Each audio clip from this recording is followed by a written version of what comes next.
அஸ்ஸலாமு அலைக்கும் வரஹ்மத்துல்லாஹி வபரகாத்துஹு. நேற்று ஒரு வீடியோ போட்டிருந்தேன். அந்த வீடியோவுக்கு தான் இந்த பதிவு. என்கிட்ட கேள்வி கேட்குறவங்களுக்கும் அந்த பொண்ணுக்கு சப்போர்ட் பண்ணி பேசுகிறவங்களுக்கும் சரிங்களா. அதாவது என்ன அப்படின்னா, ஃப்ரீடம் என்பது இந்தியாவை பொறுத்த வரைக்கும் எல்லாருக்குமே பொதுவான ஒரு விஷயம். ஆனால் கலாச்சாரம்னு ஒன்று இருக்குது.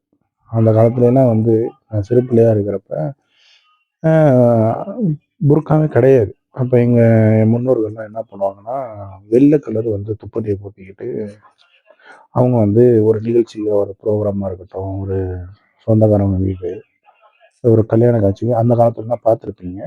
முக்கால்வாசி புர்கா இருக்காது. துப்பட்டி தான் பெரியவங்கலேருந்து சிறியவங்க வரையும். ஏன் இஸ்லாமிய பெண்கள் கலாச்சாரம் இன்னும் இருக்குது. கல்யாணம் பண்ணி ஒரு பிறந்த வீட்டிலேருந்து புகுந்த வீட்டுக்கு அனுப்புகிறப்ப இன்னும் அவங்க துப்பட்டி வழிமுறையை தான் பின்பற்றிட்டு போகிறாங்க. இது கலாச்சாரங்கள். கலாச்சாரம்னா ஒரு இஸ்லாமிய சகோதரர்கள் நாங்கள் இருக்கிறோங்கிறப்ப எங்களுடைய வழிபாடுகள் நம்ம அதை நோக்கி தான் போய்கிட்டு இருக்கோம். ஏன்னா இப்போ சோசியல் மீடியாங்கிறது ஒரு பிளாட்ஃபார்ம். அந்த சோசியல் மீடியா பிளாட்ஃபார்மத்தில் என்னன்னாக்கா முன்னேறி போகணும். அதாவது முன்னேறி போகணும். அந்த சோசியல் மீடியா பிளாட்ஃபார்ம்ங்கிறது அதுலேருந்து தாழ்ந்து போகக்கூடாது. நல்லது சொன்னால் இந்த உலகம் நம்மளை கெட்டவன்னு சொல்லுவாங்க.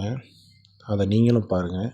அந்த சகோதரிக்கு ஒரு சகோதரனாக நான் அட்வைஸ் பண்ணதுக்கு சில சகோதரர்கள் எதிர்ப்பும் தெரிவிச்சிருக்காங்க. எது எப்படியோ அதை பற்றி நான் யோசிக்கிறதா இல்லை.